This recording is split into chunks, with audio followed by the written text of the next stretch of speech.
let's begin with the silent prayer and request all of you.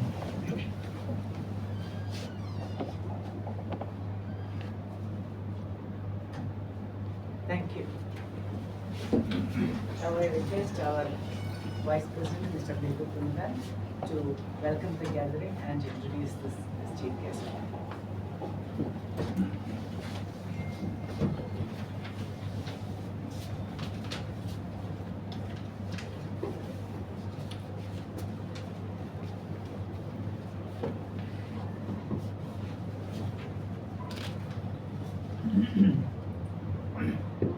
President, Past President Vivek Govind, dear KMA members, the whole day has been filled with programs on health as far as KMA is concerned today. We wanted to hold an elaborate KMA Health Day, but I think the rains have played spoil spot a little. Nevertheless, happy to see all of you here today. And we are indeed very lucky to get one of the most eminent speakers. He is a doctor, but I would call him more of a doctor who can speak on any subject under the sun. Not medicine alone.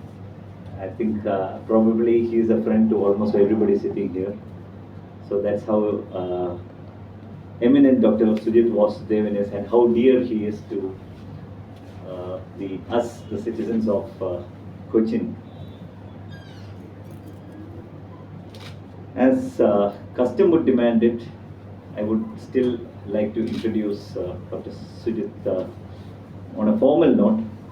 So I'll just give you a brief of his prepared biodata, although we all know him. Dr. Sujith Vasudevan is the son of late Dr. V.N. Vasudevan, one of the earliest medical practitioners of Cochin. After doing his schooling at the Central School in Naval Base Cochin, he joined the Kasturba Medical College, Manipal, in the PPC batch of 1967 and obtained his MBBS in 1976. He was the best outgoing student of his college during the Dr. TMA Pai gold medal, winning the gold medal, Dr. TMA Pai gold medal and the blue ribbon. He also obtained the first rank in the Mysore University for MBBS. He obtained his MD in General Medicine in 1979 from KMC Manipal, and returned to set up his practice in Cochin. He is attached to the Ojas Clinic founded by his late father. He is a consultant to several organizations and corporations in and around Cochin. He has been the past president of the Indian Medical Association Cochin branch and the past chairman of the IMA Voluntary Donor Blood Bank. He was a member of the editorial board of the Kerala Medical Journal and is the past treasurer of the Kerala State branch of the Qualified Private Medical Practitioners Association. Was chairman of the Cochin chapter of the Association of Physicians of India, that is API, and the chairman of the organizing committee of the APCON, annual conference of the National API 2019. This was a medical conference attended by nearly 10,000 medical professionals and associates and was hugely successful. He chairs the ethics committee of Lakeshore Hospital, Aston Medcity, Medical Trust Hospital, Lutz Hospital, and Renee Medcity. These are some of the largest and most prestigious of hospitals in Cochin, as we all know. Speaking about his social life, he was a Rotaractor during his college days in Manipal. He also joined the Rotary Club of Cochin in 1980, which is the oldest Rotary Club in the city, or rather in this part of Kerala. He was the president of the club in 1987 and was a club when the club celebrated its golden anniversary of its charter. He is a major donor to the Rotary Foundation, a Paul Harris Society member. In November 1996, he was leader of the group study exchange team which visited Rotary District 1150 in Wales, UK. He has addressed Rotary clubs in the USA and in the UK, and he has also travelled across the world. He was the Deputy District Director, Governor of Rotary International District 3200 for the Rotary year 1998-99. He has held several other district offices and he is an honorary member of the Cochin Backwater Roundtable. Dr. Sujith is an active Freemason at local, regional and national levels. He is associated with many charitable activities of Freemasonry and the Rotary.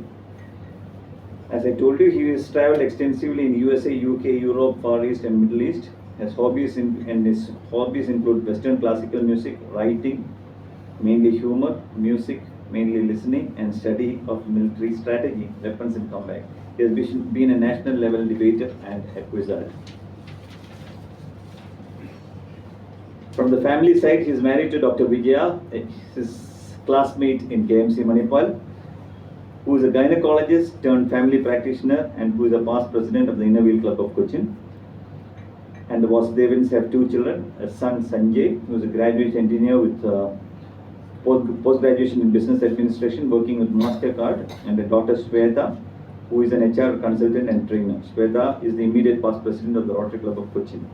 He has two granddaughters, Dia and Tara, and hopes for more. And like I told you, he is a person who is full of humor and he can speak to you on humor alone, not medicine, and medicine combined with humor. So this session is basically going to be, doctor is just going to address you on the basics of health, but over and above that, it's going to be more of an interactive session wherein you can clarify any doubts on your health with Dr. Sujith. And it need not be health alone, like I told you, and like what was just read out, he is an encyclopedia on many subjects. So there is no point, and he is a very, what do you call it, a very informal person to talk to, although a very eminent doctor. And you won't believe the kind of meticulous way in which he follows up things. And perhaps he is one person who would be calling me even if I forget my birthday, call me on my birthday, my anniversary, because I don't keep a track on all this. I'm not, and you might wonder, whether it is Facebook that is prompting him or nothing. He just, I don't know where from you get all this, doctor, but then, I've never told him my birthday is, and so I'm not on Facebook or any of the social media, but still, he keeps a tab on that, and so I'm sure that he has got a wide circle of friends who would be looking forward to his first wish on their special day. With this, let me introduce our eminent speaker of the day, Dr. Sujith Vasudevan.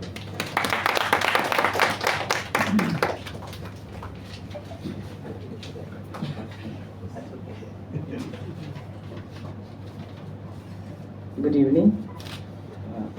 Chief guest of the day, Dr. Sujith Vasudevan, and our Vice President KMA, and past President Mr. Vivek Krishna Govind, Managing Committee members, past presidents, and KMA members, friends, a warm good evening to one and all. And today is a very special day for us because today we have, this is a new initiative of KMA, and I must congratulate and thank Bibu for, this is his brainchild, and this time we have decided we came for you because we always have evening lectures with the different topics, and the hall will be full and then interactive session, and I thought this today we want only people who really need to know their health. And this shows, doctor, even though we have got 3,000 members, all are in good health. That is the reason. Now, only the needy ones are here.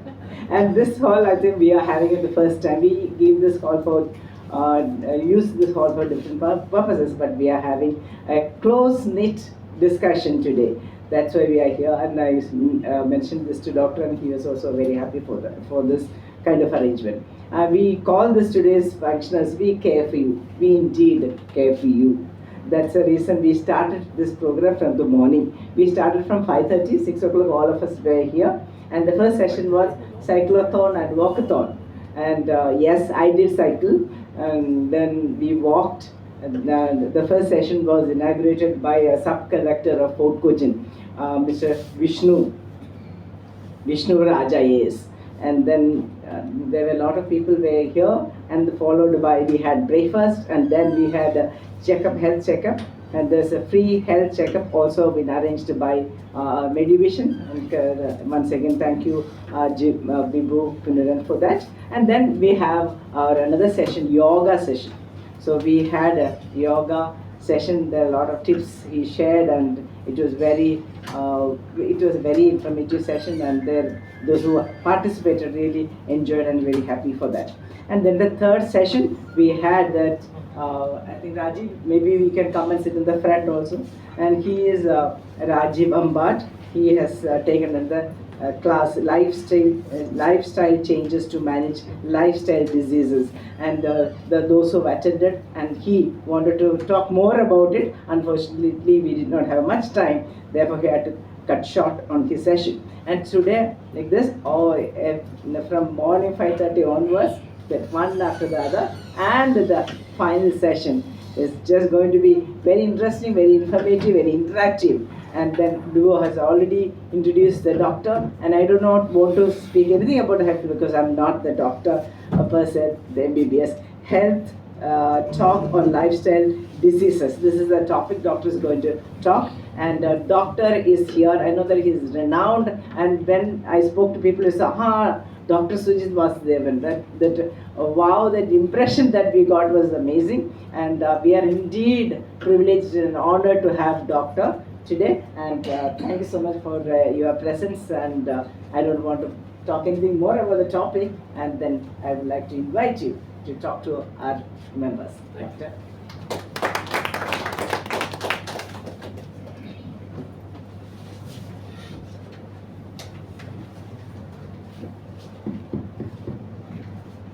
Good evening, everyone.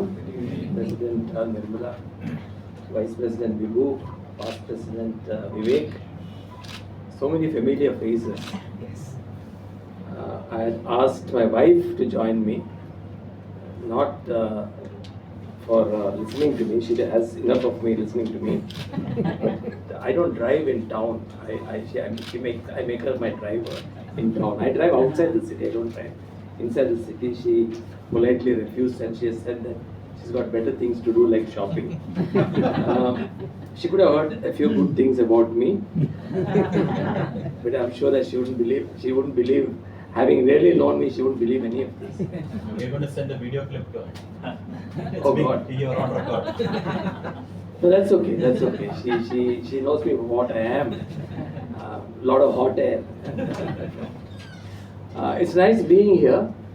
When Vibhu called me, I was on the verge of going for a short trip, and I think I was in a moment of temporary insanity. I said, okay, I will address, and what should I do? He said, lifestyle diseases. Now, talking about diseases to Keralites is like coals to Newcastle or whatever it is, because inside every Keralite is a doctor trying to come out. I always say that right from the time I started practicing quite some time back, and it's strange that after nearly 44 years, it's still called practicing. We never become perfect. No doctors never become perfect. We're always practicing. We don't practice on our patients, but we never become perfect. That's why it's called practicing. In 44 years of practicing, I noticed one thing about Keralites, and this is not I'm not being sarcastic, or I'm not pulling anybody's leg or anything like that. Patients don't come to us with symptoms; they come to us with diagnosis. They like personal comments here, doctor, Bhayankara tonsillitis. And then they will say, never say tonda vedana. So I said, your tonsils were removed 5 years ago. He said, still I've got tonsillitis. In 44 years of practicing medicine, I've never come across a word called jaladosha. Nobody says jaladosha, sinusitis.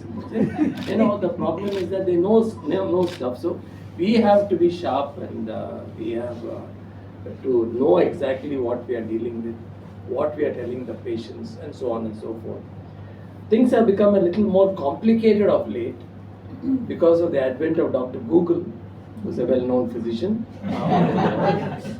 and the more recent entry of the University of WhatsApp. This university specializes in fake news, very fake news, and very deep fake news. And people would rather believe that because, he says it must be true because I got 10 people forwarding this to me, so it must be true. A moot point, for example, is cholesterol.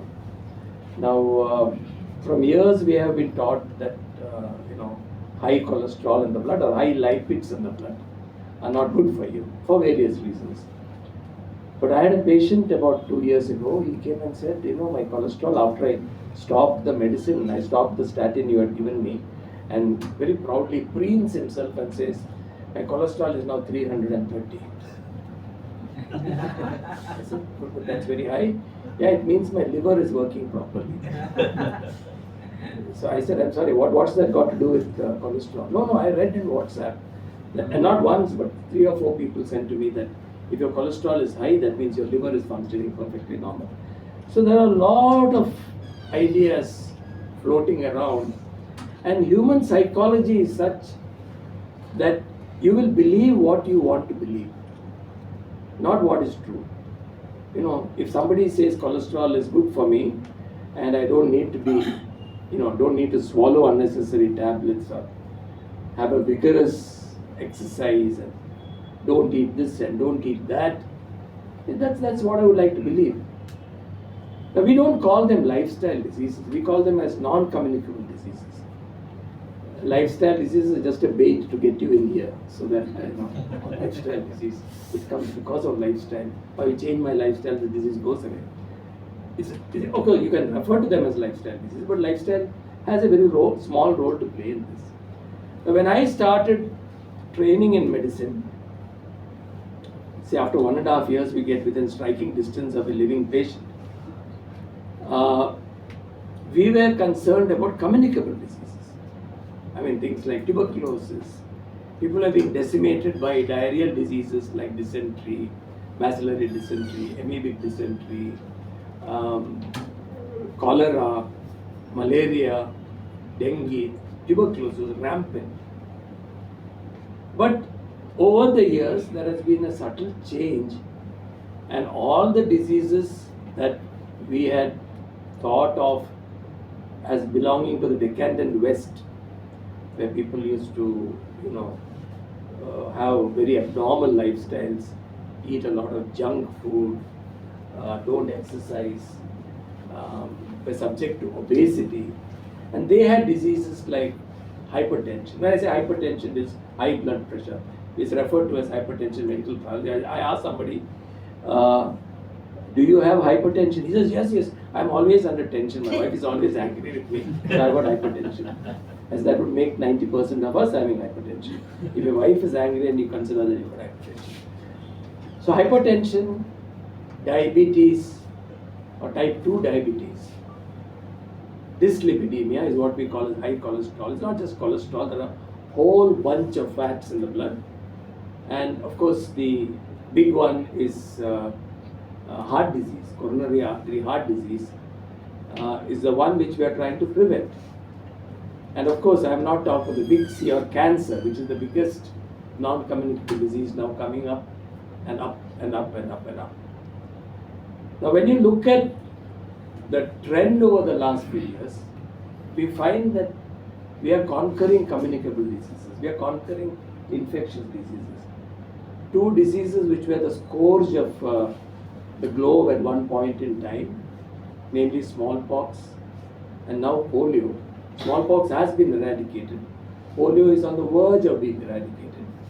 And we hardly see many of the other diseases, like other than an occasional outbreak of bubonic plague or pneumonic plague.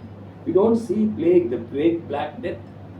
But at the same time, there is an outbreak of diabetes. There is an outbreak of people with high blood pressure. There is an outbreak of people dropping dead. You pick up the newspaper every day, some young guy on a treadmill has dropped dead because of a cardiac episode. So what is the reason for it? It's not my intention to go into a lot of medical parlance and try to tell you. I'll just touch the superficial, and later on I would like this to be an interactive thing, because everybody has doubts, everybody has their own solutions, everybody has their own ideas. The main reason why people would like to be like cats which drink milk with their eyes closed is that you do not want to be caught up in something which does not have a cure. Now many people, you explain to them, I'm an old school doctor. I talk to my patients, I listen to my patients, and I tell them, see, diabetes cannot be cured, it can only be controlled. So you take these medicines, and I write on the prescription, blood sugars to be done after 45 days. You see them after 6 months, and then they say, I said, how come you didn't come? You wrote the medicines only for 2 months. You didn't ask. I said, it's written there, get your blood sugars checked. I think the first lesson that we have got is that any illness which causes symptoms, you go to the doctor. Any illness which does not cause symptoms, you don't need to go to the doctor. What doesn't hurt me doesn't hurt me. Now, if you have a fever of, I get sometimes patients, a young guy who was working in a tourist home near my house, he came to me and he said, oh, Bhayankara Paniyana, Bhayankara Talavedanayana. The Bhayankara is the bottom thing, I know what beyond that, but everything in Kerala is Bhayankara. Bhayankara Talavedanayana, Bhayankara Naduvedanayana, Bhayankara Sharira Vedana, Bhayankara Shirana. This is Elipaniyana. When they were asking, I said, right. 1 hour after fever, he is in front of the doctor and he wants to know whether it is Wales disease or leptospirosis, or commonly called as Elipani. Because he has read the morning Manorama, which says that it's rampant all over the front page, above the assassination of some archduke somewhere. So, people are very aware of that. At the same time, you get a person coming in with a blood sugar of 300, normal is 150. And you say your blood sugar is 300. He said last month it was 400. I was very happy about it. I said, you know what this is? 400 means it's falling from the 25th floor. And 300 means falling from the 22nd floor. That's the only difference. I mean, the end result is the same. But you have no symptoms of high blood pressure. You have hardly any symptoms of diabetes. You have no symptoms of high cholesterol till the complications come in. And when the complications come in, it's usually too late to do anything. For instance, what are the complications of diabetes? The complication, diabetes affects predominantly 5 organs. Basically, it affects the blood vessels. It's not the blood sugars alone, it affects the blood vessels. So it can cause blindness by causing retinal hemorrhage, retinal detachment. It can cause kidney failure. Commonest cause of kidney failure in India is diabetes. Whereas in the West, it is glomerulonephritis, the primary kidney disease. It can cause heart attacks. Having diabetes is equivalent to having a heart attack. Having diabetes, it can cause blood circulation problems to your lower limbs, causing amputations because the circulation gets cut off. It can damage your nerves. Unless these happen, patients are not interested, because otherwise there is no symptoms. If you are a young diabetic, thin young diabetic with very high blood sugar, you may have excessive thirst and excessive hunger. You get up in the night very frequently to pass urine. But if you don't have that, why should I take treatment? Why should I take a tablet? Patients come and you say, you got high blood sugars, you need to take this tablet. Oh, you, other cultural addict type. This is exactly. So which is worse? Is the disease worse than the treatment? The patient certainly believes so. I said, fine, I have put all my cards on the table. You want to accept them or not, it's up to you. I have done my duty by telling you. What does Dr. Google say? They also say, I read already, it says all this stuff. But insurance in a as if it's the fault of the insurance people that have diabetes. He's blaming somebody else for his diabetes. The increase in heart disease in India over the last decade is 53%, 53 to 58%, depending upon what papers you're reading. So you can imagine, why does one get heart disease? That's what we're worried about, because we have certain what are called as predisposing factors for heart disease. Certain factors, tell me when I have to stop and go on to the rest. Certain factors we cannot change. Certain factors are modifiable. Certain are not modifiable. What are the non-modifiable factors? One is your heredity. If your parents or your grandparents had heart disease, there's a good chance that they have passed on those genes to you genetically. So heredity, you can't do anything about it. You can choose your wife, you can choose your friends, but you can't choose your parents or your grandparents for that matter. Second is age. The older you become, the more chance that you will develop heart disease. Third is sex, and when I say sex, I mean gender. Sorry, not sex, it's gender. Males are more prone for heart disease up to a particular age than females. After menopause, females are equal as far as getting a heart disease concerned. There are so many reasons about them. And four is ethnicity. For some unfortunate reason, South Asians, Indians, Keralites are much more prone for heart disease than other, other Caucasians or blacks or whatever it is. Sorry, Africans and Orientals. So these are the unchangeable factors. We can't do anything about it. What are the changeable factors? The predominant one is diabetes. People who have diabetes, especially diabetes which is not controlled, have more chance of getting heart disease. Second is smoking. Very, very important risk factor. Third is high cholesterol or dyslipidemia. Fourth is hypertension or high blood pressure. 5 is obesity or overweight. 6 is sedentary life. Even if you are thin, if you do not exercise, if you do not, put some physical effort, you have a greater chance of developing heart disease. These can be modified. You can control your diabetes, you can control your blood pressure, you can control your weight, you can control your cholesterol, you can start becoming, active. There are some minor subjects also. Now, coming to obesity, India was a land of starvation at one time. You heard of the Great Bengal famine attributed to Sir Winston Churchill. But there have been many famines. But now it looks like even though a good percentage of the good percentage of the world's poorest people reside in this country, we find people more, 30 years ago, I never used to see the number of obese people that I see now. So there is a concept of a thin, fat Indian. I don't know any of you have heard of this called as thin, fat Indian. You see the leanest Indian, he'll have a small kodavaya. Even the thinnest. You don't have to look at the overweight, obese people for the kodavaya. Now there is a concept of this. We don't know really, but it's a concept called as a thrift gene. Our ancestors, hundreds or maybe thousands of years ago, used to live in uncertain times. Feasting, fasting, feasting, fasting. You used to get food one day. The rivers used to dry up, you used to starve and die.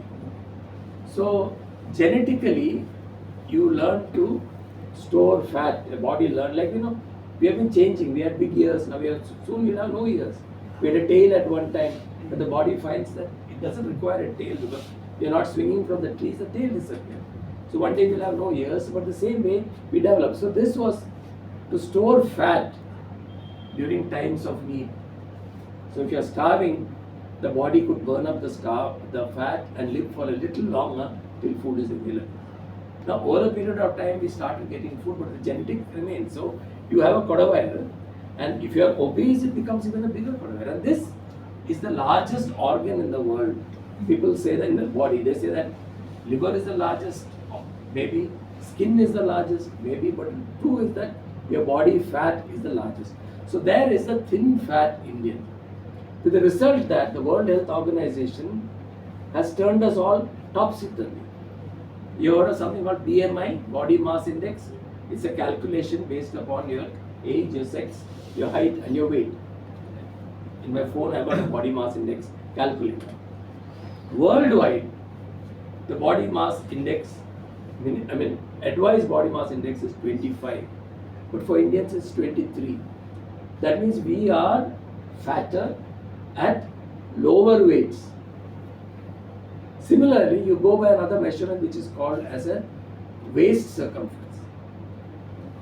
Metabolically unhealthy waist circumference, the rest of the world is 100 to 105. In India it's 90 for men. For women it is 90 abroad, here it's 82 for Indian women. So Indians become fat at thinner, so we are at higher risk because of our body weight a body fat configuration. It's called black fat or bad fat, which is metabolically and enzymatically, hormonally active. And that gives rise to all this high cholesterol and high blood pressure, heart disease, diabetes, high uric acid, etc., etc., etc. So these are what are called as the lifestyle diseases, or the what did I say? What's the word I used here?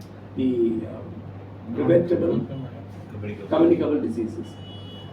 So just briefly, if you look at it, at one point in time, the biggest killer were infectious diseases, motorcycle accidents, road traffic accidents. But if you see road traffic accidents in India, approximately 1.5 lakh people die every year. Over 4 million people die every year due to cerebrovascular and cardiovascular disease. That means includes strokes, heart attacks, and so on and so forth. Anything to do with blood vessels. So you see how many more times, but people are worried about road traffic accidents. People are worried about, of course, the only big communicable disease we had was last 3 years we had COVID. But that apart, most of the other things are low. So our aim should be to keep our blood sugars under control. And it's not a one-off thing. It's a life. At least with the knowledge we have now, we know that blood sugars are, fasting should be around about 120, 130 or below. Postprandial should be 140, 150 below. And there's a thing called as glycosylated hemoglobin, or called as HbA1c, which gives an average blood sugar of 3 months. And that, the older you are, we are relaxed a little bit more. So the cutoff point for people above age of 60 is about 7. But we would like to have it about 6.5. There are wondrous new ways of, you must have seen the finger prick, what is it? Where you can do a glucometer or go to a lab once in 2 or 3 months, get it checked. Diet and exercise. Now what happens is that the onus for control of diabetes is always put on the doctor. First time you have your interview with the patient who's diagnosed diabetes, you explain to him what is diabetes, what are the possible consequences, what are the possible complications, why one medicine may not be enough, why one medicine may not be effective, that you require insulin at some time or the other of your life, what is the diet you must take, what is the exercise you must take, what is your ideal weight, what is your ideal waist circumference, and how often you must get your blood sugars checked. What are the other corollary tests that you must do? Like you must do your lipid profile, because these are all like the, the 4 horsemen of the apocalypse. High blood pressure, cholesterol, diabetes, and heart disease usually all ride together, because there is an interconnection between all this. So you tell all this to the patient and you write a prescription. Maybe you write a medicine called sitagliptin and metformin. So normally we start to tell the patient, come back after 2 months with your blood sugars. He comes back, his blood sugars are even higher than 1 year prescribed. And he says, Marina Koldula. And he is taking. I said, Nadakarunda. അതിനൊക്കെ എവിടെയാ സമയം? ഇന്ന് എന്താ കഴിച്ചു ഉച്ചയ്ക്ക് ചോറാണ്. എത്ര ചോറ് കഴിച്ചു? ഒരു 4-5 cup. You tell him 1.5 cups. See, he is not able to exercise. He doesn't want to diet. And the onus, 90%, 100% of the responsibility of controlling blood sugar is on the doctor's head. Whereas actually, 90% of treatment of diabetes is on the patient's. We can only, I can't go to his house every day and see that he takes the tablet or get a whip and tell him, no, now gallop. You can't do that. But attitudes have to change. Attitudes have to. And same thing for high blood pressure. Why should I take a tablet for something which does not trouble me in the least bit? Another common concept which people have here is that of blood pressure and talagarka. If your blood pressure is high, you must have giddiness. So people rush into the clinic. എനിക്ക് തല കറങ്ങുന്നുണ്ട് ഒന്ന് BP നോക്കണം. BP നോക്കിയിട്ട് BP normal ആണല്ല, പിന്നെ എന്തായി തല കറക്കം? He's challenging you.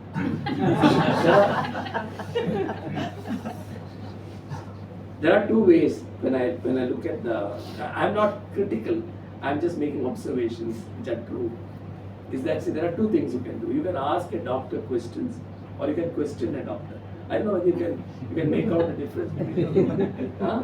So you have giddiness, you take the blood pressure and you tell him that your blood pressure is normal. He's not willing to accept it because I got giddiness. His problem is got a ear problem which is causing the giddiness. That is not willing to accept.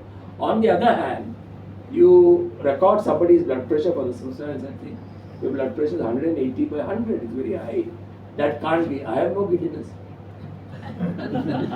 So, the problem is, about 40% of my time is spent in removing misconceptions.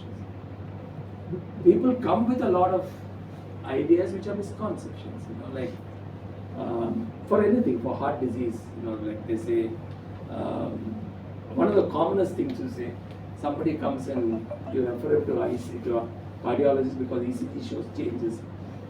It's an acute heart attack. He goes and then after a week, this relative comes and says, patient is dead. Nadannu on the patient. I mean, what else? You expect him to fly and come. People think that doctors can do miracles without any cooperation from the patient side. I'm not being critical, I'm just being observational. Anyway, I think I have spoken for about 20 minutes on general aspects, and I'm more than happy because it's such a vast topic. I'm more than willing to be, I want this to be interactive. I want you to put your doubts to me. I want you to ask questions. Don't question me, ask me a question. And You sit down and we can. I prefer to stand. When I sit down, what happens? My diaphragm touches and then the voice doesn't come out. I prefer to stand. And I can see whoever's asking questions and I can address that. I would like you to do that. Otherwise, the threat is I'll continue talking. Please, anything you want. It may sound silly. Yes, Patrick, long time. Yeah. I just want to ask you, how's the quality of generic medicines? Well, that really doesn't fall under my purview of talking about quality of medicines. What is the quality of medicines anyway? Like for example, what is the quality of cough syrups for children produced in India? You had several instances of children dying in parts of Eastern Europe and Africa, Northern Africa with this.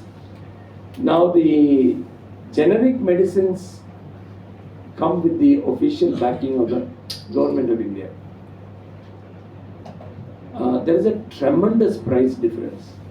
A tablet which costs about 22 rupees. I'm not going to economics, but 22 rupees, you probably get it from Pradhan Mantri, whatever, for about 4 rupees. It is true that branded generics, they call branded generics. Basically, you get 3 types of medicines. One is the innovator or the originator. There's a person who discovered the molecule and marketed it under a particular name. Now, as far as production of pharmaceuticals is concerned, the molecule is patented. The method of manufacturing it is not patented. So if you get the molecule, reverse engineer it and produce it, you can do it. So you have, one is the innovator or the original molecule. The second one, whatever else is done, is called as branded generics. Branded generics. Like if you have a company like AstraZeneca, which is a multinational company, which manufactured an anti-diabetic tablet called as dapagliflozin. The original name is Forxiga. Forxiga abroad, Forxiga in India. One tablet of 10 milligrams costed, when the tablet was standalone tablet, it had not run off patent, it was 54 rupees for 10 milligrams, one tablet. Now the patent ran out last year. Now there are about 400 Indian brands priced from between 9 rupees and 11 rupees. Unfortunately, here nobody here from Drugs Controller. No? Drugs Controller General of India issues licenses left, right and center. So quality control, we are never very sure. So we try to stick to companies which are well reputed and have a good track record. Unfortunately, even this 11 rupees is too much for some people because it's a lifelong medicine. That medicine alone will be about 300, 400 rupees a month for the rest of your life. And you may be taking other medicines because diabetes, like I said, diabetes doesn't walk alone. It walks with 2 or 3 other people. So in that case, I don't prescribe generics because those names are unknown to me. They are available only in these shops. But they have the backing of the government. So if a patient asks me, can I take this? I said, sure, you can try and take it. Because in the long run, it has to prove itself. My experience has been mixed. Many of my patients have changed their blood pressure medicines from the multinationals to the Indian generics, and the blood pressure is well controlled. As of now, 4 to 6 months. In my own case, I changed the medicine just to try it out. I changed the medicine, all the Sartan to generic. It didn't work. Or maybe I was not patient enough to work, so I went back to my original medicine. So the answer is, I think you will have to wait and see. The problem is we cannot prescribe it because I can't write. It is advisable the National Medical Council and the local medical council, which is the TCMC, which is now being named as KMC or Kerala Medical Council, has advised us to write generic names. Very difficult as long as we have fixed drug combinations. Like for example, for diabetes, you may have a combination of one medicine called glimepiride and one called metformin. So you may have 1 milligram of glimepiride, 500 milligrams of metformin, 1 milligram of glimepiride, 850 milligrams of metformin, 1 milligram of glimepiride, 1000 milligrams of metformin, 2 milligrams of glimepiride, up to 4 milligrams. So you look at the combinations, it's extremely difficult to write that down. So we don't write generics, we write brand names which are easier and the patient wants. The government wants us to write generic names. That takes the responsibility from our hands into the hands of the pharmacist. And the pharmacist will dispense whatever he wants because what gets him the best profit he will dispense. So I think it's worthwhile when you cannot afford generic medicines or branded generics, you go for the generics. I hope that answers your question. Anything about the illnesses itself, if anybody wants anything. See, this is the problem. All of you have Googled before coming. Yeah. I have a question. It's around. Please sit down, please. It's about regarding silent heart attack or the symptoms of Yeah. heart attack. So I read somewhere that if you have shoulder pain or pain on the left arm, you should go and do a checkup. But I've also heard that in some cases, hospitals say that this is a second attack, there has been a previous attack. So my question is, when we have certain symptoms like that, what is the time period within which we should go and get a checkup? Or if I'm doing a checkup on the next day itself, or if I'm waiting for a month, so will that show up in the test tube? See, that's a very interesting question because there's nothing called as 100% yes or 100% no in medicine. Because while you may say what is good for the goose is good for the gander, it is not really true in medicine. The symptoms of a heart attack can vary from people to people. Well, let's not talk of heart attack. The symptoms of now, when you talk of a heart attack, it is the culmination of a lot of things. Basically, the heart muscle is supplied by arteries, which are called as the coronary arteries. And these coronary arteries slowly start narrowing over a period of time. One is because of aging, it's called atherosclerosis or arteriosclerosis. And second, because certain waxy substances get deposited inside the lumen, the opening of that, it gets deposited. So the heart muscle, the arteries narrow, effectively reducing the blood circulation to the heart muscle. So that can present for the very first time as a heart attack. For the very first time. Patient would not have had any symptom before. Patient suddenly complains of classic, what you describe is pressure, oppressive pressure in the center of the chest.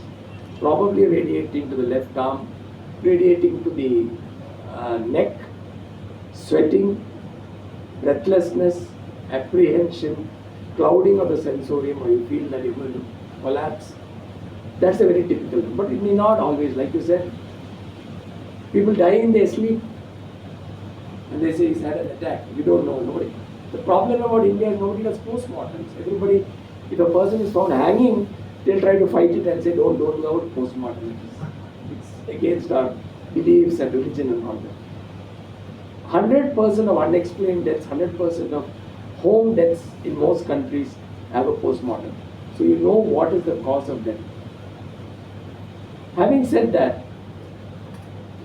normally before you get a heart attack, you may get something called as an angina. Angina means chest pain. Basically, angina pectoris means pain in the chest. When you walk or when you do climb a staircase or go up a hill or a steep slope, you get a pressure here, not a very severe pressure here, radiating down the arm. When you take rest, it goes off. Some people may have this, some people may not have this. But that is a warning sign that you may be going in for a heart attack. When you go and meet a physician or a cardiologist, he will do an ECG, he may do a treadmill test for you. You get on a machine and you exercise. It's stage called Bruce protocol. You do staging, stage 1, stage 2, stage 3, stage 4. You see you're fine. I mean, even that I had people who had a negative stress test, went home, slept and never woke up. But within reasonable limits, if your treadmill is negative, that means your heart is alright. But if the treadmill is suspicious, then you do an angiogram. Generally, the treadmill is positive, you do an angiogram in a hospital where under local anesthesia, a small tube is put into your arteries and the dye is injected and this film recording is taken. It's called as a coronary angiogram. It will show you how the flow of the blood vessels is, whether you need any intervention. Intervention can be done at that point by using an angioplasty. Use a balloon to dilate that narrow portion and put a thing which looks like a spring of a ball point. It's called a stent.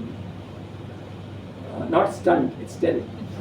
Many people say, oh, I'm just stunted. So, now how soon should you go? Now, I don't think that you can take a decision as to whether my symptoms are cardiac or they are non-cardiac. If you have the slightest doubt of a pain in the arm or a chest pain, you have a family history, you're diabetic, you're hypertensive, and this is an unusual thing which has happened, go to the nearest hospital, get an ECG taken, and do what is called as a cardiac enzyme. When the heart muscle is damaged, it releases some chemicals into the blood which are called troponins. There's troponin I, troponin T. So these can be tested and you can know for sure. If the doctor has a doubt, he may advise you to undergo observation, repeat an ECG after 24 hours. If it is a heart attack, there is something which is called as a golden hour. If it is done within 1 hour, you are taken straight into the cath lab and you do a primary angioplasty.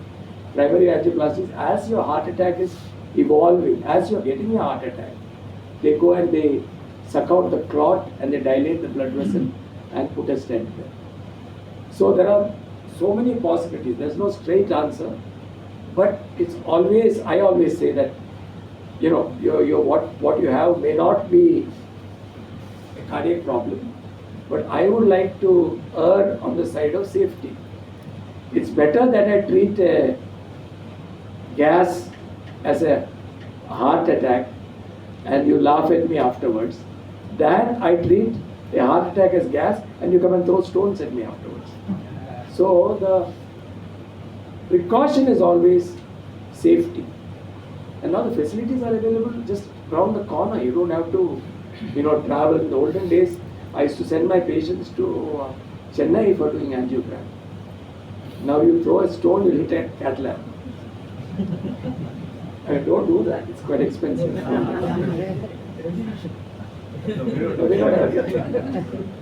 But they have echo. Yeah, yes. I have a question. Yes, ma'am. What do you think about the latest trend of intermittent fasting? A lot of people are doing that. And some people very highly recommend that's very good for your health and stuff like that. So what is your I really have no opinion on it. But I have been intermittently fasting for the last 35 years. I didn't know there was anything called intermittent fasting. I'll tell you a small story. When I was doing medicine, we had to be in the wards by 7:45, so that when the boss comes at 8, we are prepared with the case to present and all this stuff. Our mess used to open at 7:15, so I used to rush to the mess, have my breakfast, and unfortunately I've got a very sensitive colon in addition to all of the things that I've got. And once I eat my breakfast, I had to rush to the toilet again. Now you can imagine trousers, socks, shoes, shirt tucked in, tie, white coat, knee hammers that all stuck taut in the net, and rush back to an Indian style toilet. So I found the simplest thing to do was to give up breakfast. To this day I don't have breakfast. So I have my night meal at maybe 8:30, and my next meal is at about 2 o'clock in the afternoon.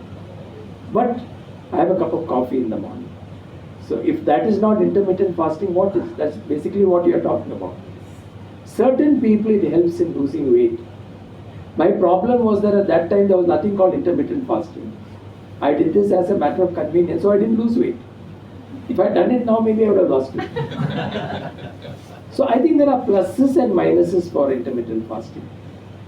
It is not scientifically validated. That's the first thing. No diet which involves 8 to 12 hours of fasting can be validated by science. It is a fad, like any other fad. Like there was something called as Atkins diet. I know you have heard of this. Atkins diet was, I loved it. It was great for a month. I lost about 7 kilos. In the morning you start with 4 eggs fried, 2 sausages, no coffee, no tea, glass of water. Afternoon, big piece of chicken. Night, 2 big pieces of fish, no vegetables, no. I loved it. I lost about 7 kilos and I had my first angioplasty immediately afterwards. So, there are pluses and minuses for all this. So intermittent fasting, the problem would be, one, if you're diabetic, you have to have your meal timings very regularly when you're diabetic. If you're taking medicines which require you to have food, like if you're taking some blood pressure medicines in the morning and you're fasting at that particular time. If you've got coronary artery disease, if you've got an ulcer, if you've got gastritis, all these are probably contraindications for intermittent fasting. I do not recommend intermittent fasting to my patients, though I know some doctors who do recommend it. And I have a friend of mine, he's a doctor. Every time he wants to lose weight, he does intermittent fasting for about a month, then he stops. He gains all the weight he has lost, he does it again for 1 more month. I don't see the purpose behind it, but he does it. So different strokes for different folks. I don't think it is scientifically validated, but a lot of people do it for want of. There are so many diets, Mediterranean diet, all kinds. The Mediterranean diet is probably the most sensible diet. General Motors diet is there, which is again an intermittent diet, 7 days on, 7 days off, 7 days on, 7 days off. Nobody has it? Yes, sir. One more doubt. Yeah. In certain hospitals, in front of the hospital, cooperative hospital, in Ernakulam, ECCB, that blood can be removed, blood can be made pure without operation. Like that. See, I am what is called as I follow my books and my training. Something which I don't understand, I don't recommend. Now 2 things are happening. One is a treatment, purifying of blood by chelation. Isn't that what you're talking about? Chelation, that's called chelation. They inject a blood thinner, EDTA, for about 10-15 days. That is supposed to clear up all the fat in your blood, purify the blood. The other thing is EACP, is it? EECP. In what that is done is they say that you can avoid bypass. They put, you've seen the BP cuff, no? BP apparatus? They put it on all the 4 limbs, on the 2 thighs and the 2 upper arms. And they inflate 3, like this one, this one, this one, and 1 is left free. And then after some time, this one is inflated, this one is released. Then this one is inflated, this one is released. So by circuit it goes round for about 30 minutes or so. Theoretically, it increases the blood pressure slightly and allows collaterals to open up. Collaterals means we have dormant blood vessels. Blood vessels which are not open. There's a line down there, I don't know why God has given them. Then some people have natural bypass. Somebody says, you do an angiogram and you say, listen, you had a heart attack, just like you said, a silent attack, you didn't know about it. But that area we should have done a bypass. We have got a natural bypass because some new blood vessels have opened up. So this procedure is supposed to open up new blood vessels. Again, these are not very well validated. I mean, there is no, the gold standard is an angiogram and angioplasty. Now, if people are most unwilling or unfit to undergo any other procedure, then you might as well, you can do this. But I don't think anybody can give you a guarantee, because nobody can give you a guarantee. But you have to understand that if these 2 were really useful, worth their weight in gold, angioplasties, bypasses and all by now would have fallen by the wayside. Who would like to cut into a chest or put a tube in your chest, into your pulmonary artery, if this was the treatment? So I think there's a role for every treatment. You know, back pain. Many of my patients who have been advised surgery for the back pain, I send them to one guy in Mysore.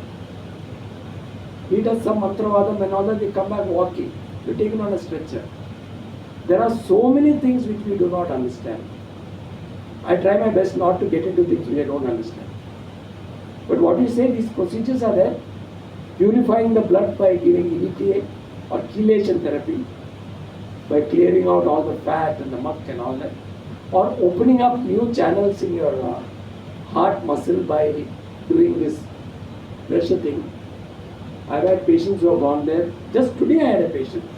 I've been pushing for 2 years for a bypass. He can't afford it. So he went for this EECP and he says, this will not help me at all, I still get my pain. Today, this is after. He didn't come as a patient, he brought his wife for something else. Yes, ma'am. If the fan is on, wind of the fan is on, Yeah. and directly sometimes this becomes numb because of that fan. So is it related to circulatory problems? I don't think I can give you a very satisfactory answer to that. The only thing a fan does, it moves the wind around you and probably cools you off a little bit. So there are 2 possibilities. I can't think of anything. If your body becomes cold, you know, our blood vessels are not rigid. In heat, the blood vessels dilate. I'm talking about arteries. In heat, the blood vessels dilate. That is so that the body can lose heat.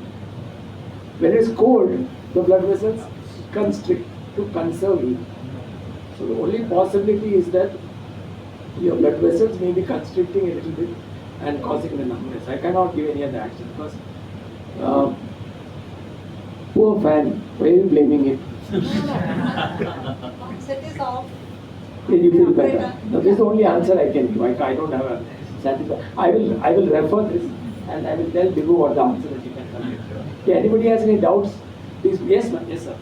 When a person goes for a lab test, Yeah. and he's tested for all the hypertension, diabetes, everything, and if the lab results are slightly on the higher side, as a medical practitioner, do you always recommend to start medication straight away, or maybe if that person says that maybe through a strenuous exercise for a few days or months, it can be streamlined and later on. It would depend, yes. It would depend. I mean, nobody likes to rush into.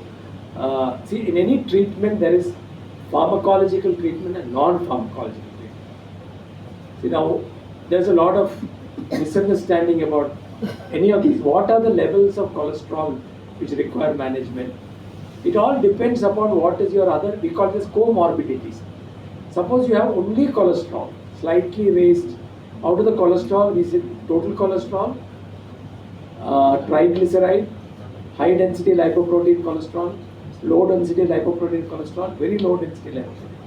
The dangerous one is the LDL cholesterol, which is the low density, this small dense proteins. These are the ones which contribute the maximum to this thickening of the, what is called the plaque, we call it the plaque. Now suppose, what is the recommendation of the American Heart Association, recommendation of the European Heart Association is slightly different. Americans are always worried about being sued. You know, that's the main concern. When a patient walks into the room, there are three questions which go through the doctor's mind.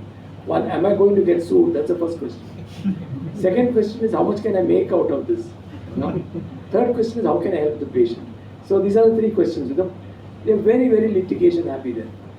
So their values are always much lower. You know, like for example, I had a patient recently who had a heart attack, and we brought down his LDL from 140 to 70. I was happy. Then he said, my uncle in USA wants to speak to you. He says, you must bring his LDL down to 40. And it's like saying, I will bring your LDL down to 40 if I have to kill you for it. So that sort of an attitude. So suppose your total cholesterol is say 220, your LDL is 110, 120, you have no other risk factors, you have no family history. I would say, okay, give diet and exercise and reduce 15% of your weight. Now, this is the thing about cholesterol. Everybody believes that the cholesterol that is in your blood goes through your mouth. It has been proven beyond doubt that if you have 100 milligrams of cholesterol in your serum, in your blood, only about 16 to 18% comes from the food. The rest is produced by the liver from whatever it gets. Cholesterol is necessary for the body. That's the first thing you can understand. The basic cellular structure is made of cholesterol, especially of the central nervous system. The brain, the spinal cord, and the nerves all require cholesterol for their integrity. Otherwise, you will be a floppy gel if you have no cholesterol at all. Cholesterol forms the nucleus of all our hormones: testosterone, estrogen, progesterone, thyroid stimulation, all have got cholesterol nucleus. So if you did not have any cholesterol, you are poof. So you need some cholesterol. But what happens is that the liver produces the major amount of cholesterol from whatever. You may be a pure vegetarian, except love and fresh air. It can produce cholesterol out of everything. So what happens is that the body, the liver produces cholesterol, but the stop button is missing in some way. There's a complicated thing which is called as coenzyme reductase A. That is a mechanism by which cholesterol is produced and stopped. But the stop mechanism is disappeared. Genetically, usually, you'll find your father or your mother, usually more among males. So, you may diet till thy kingdom come, but your cholesterol may not come down. Small values, 5 milligrams, 10 milligrams, but for major reductions, you will need to take medications. So, in answer to your question, if your blood sugar is marginally high, say your fasting is 140, your postprandial is 170, your HbA1c is 6.3, now 6.2 is pre-diabetic, I will tell you, sir, this is a diet you follow. Give up sugars, reduce carbohydrates, walk, reduce so much weight. Recheck after a month your blood sugar. I'm not going to rush you into medicine. But if you come to me with an HbA1c of 8, your postprandial sugar of 300, a fasting of 170, certainly I'm going to put you on medicine. Your cholesterol total is 300, your LDL is 150, 160, you're a smoker, your family history of heart disease or sudden deaths, certainly I'm going to put you on medicines. Blood pressure, it is marginal blood pressure. Now what is normal blood pressure? It would depend on your age, on whether you have any pre-existing condition, like if you had a stroke, you would like your pressure to be lesser than 140 by 90, which is the WHO recommended blood pressure. So it will depend on the circumstances. Marginal things we never rush into medication. We try non-pharmacological methods. But there are a lot of if, buts, whys, whens about it. So every patient is different. That's the first thing we understand. You know, when I took my MD exams, I took it under great duress because I had just lost my father. And I was not mentally prepared to take the exam, but my marks were good so far, so the examiner said, you go ahead and take the exam. And immediately after the exam, after the third part of the exam, they call all those who have passed and congratulate them, you know, immediately. So I told one of the examiners, sir, I'm never going to take another exam in my life. This was such a stress. He said, what you have not understood, young man, is that every patient is going to be an exam. And it's so true. You get 10 patients with diabetes, it's 10 different approaches. Your approach and the patient's approach. See, you cannot take the freedom of, say, speech. I can probably, you know, be very flippant with Vivek. I have known him since practically since he was an embryo. So I can be very flippant with him. I would not take that. I mean, Rajan also. I think probably practically everybody here, I can be a little flippant. But you need to weigh the manner in which you approach your patient. So we are not looking at a set of numbers. You know, we are not looking at. We are looking at a human being. We don't treat those numbers. I don't treat a disease. I treat the patient. I don't treat a number. I think that thing is fine. You know, we will get along famously. Doctor, just adding to that. Yeah. See, now, you've just ended your note with the way you approach patients, right? Yeah. So there is a hue and cry now amongst the, there's a mob psychology that Beat up the doctor. Yeah, there is a hue and cry that medical fraternity is not, actually most of them are commercial in nature. They are not humanitarian. And that is the reason why all these emotional outbursts are there in the hospitals. So how do you recommend them? Do you think that the medical fraternity at large, they are humanitarian, but there are a few who are still having some score to improve on? I'm treading on very dangerous ground because as our association, we have taken certain stands. I certainly cannot go against that. But I have stood up on public platforms in our fraternity and spoken what I feel I should speak, because we have all come from a much gentler background. It's true that commercialism has crept in with the advent of corporate hospitals where the treatment is excellent. We are getting modalities of treatment which we could not have dreamed of 10 years ago in Cochin. You don't have to go anywhere. That's true.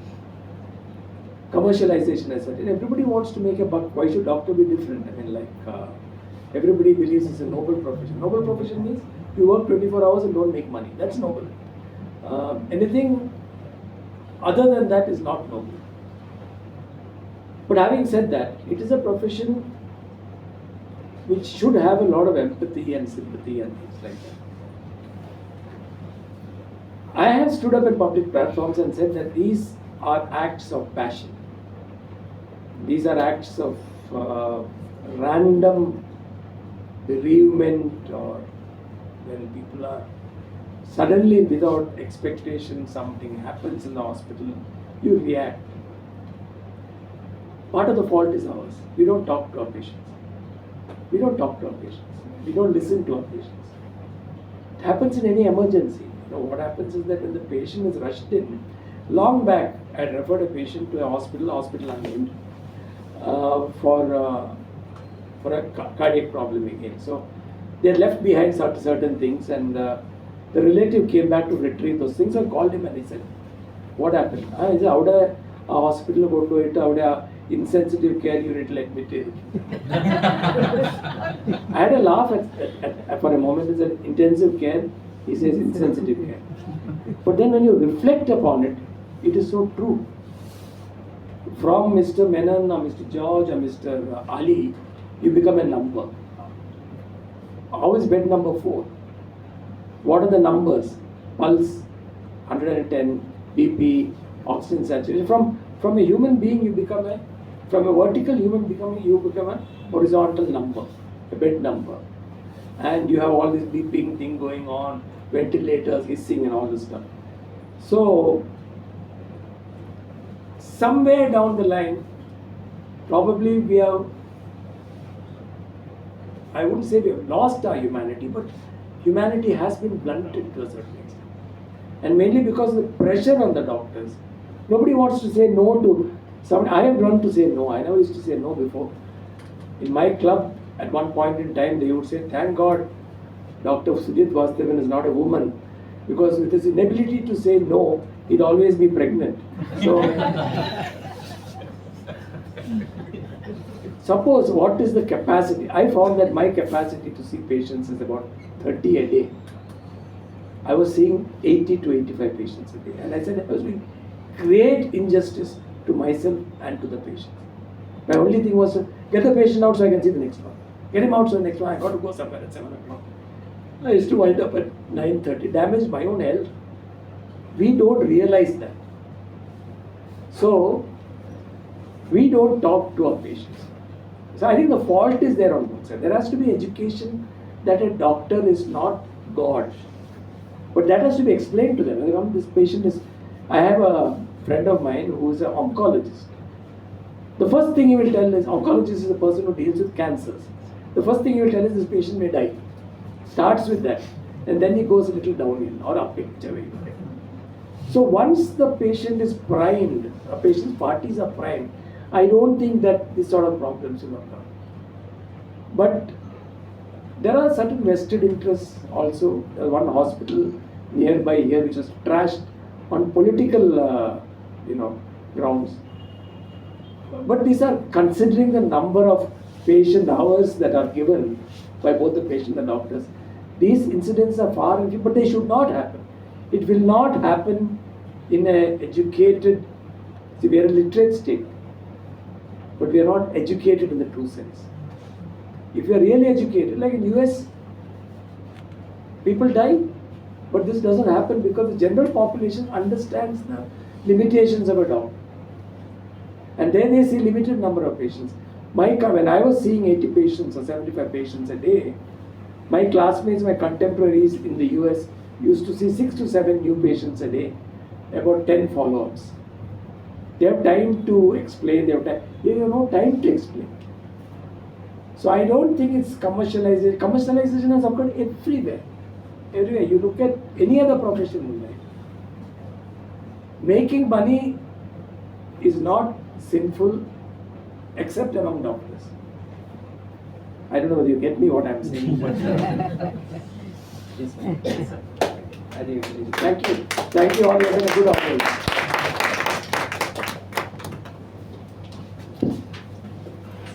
Thank you very much, President Dr. Nirmala, Vice President Vibhu, and our Chief Guest Speaker, Dr. Sujith. I think it's been a fantastic session. Most of us here know him up close and personal, as he said, probably an embryo stage. I like that line. I think I'm going to use that more often. And Sujith uncle to me, and anything and everything, we just switch off. We don't need to think beyond mildest of symptom, and we run to him. And that's pretty much the situation with a large chunk of people and citizens of our district, at least. Anything and everything, go-to man. And as Vibhu also very rightly said, the first call that you get on your birthday or anniversary, you may have missed it, but it's Sujith uncle who reminds us, that's the kind of person he is, and an absolute all-rounder in every sense. Quizmaster version I have seen when I was in school. The foodie in him, the travel, music, you name it, the kind of walking encyclopedia that he is on everything. And of course, in profession, there's just absolutely none to match him. And there's a question which we sometimes ponder over at home also. Next generation after Sujith uncle, are there doctors of his caliber and his the personal touch which he brings? We wonder if there are, there would be anybody who would come even remotely close to what you are as a person and as a doctor. So thank you very, very much, Sujith uncle, for being here, for talking to us, and I'm sure there are a lot many more doubts. Probably, we'll all continue to stay connected to him. And on behalf of KMA, we'd like to present a memento as a token of our love, affection, gratitude. May I invite our President Nirmala to.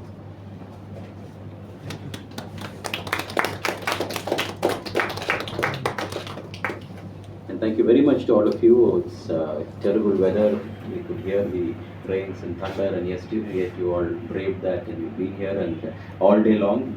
Series of activities, a fantastic new vertical in KMA which has been introduced by our dynamic president and vice president. I'm sure this will grow in the years ahead, and thank you all. Have a safe drive back. Thank you.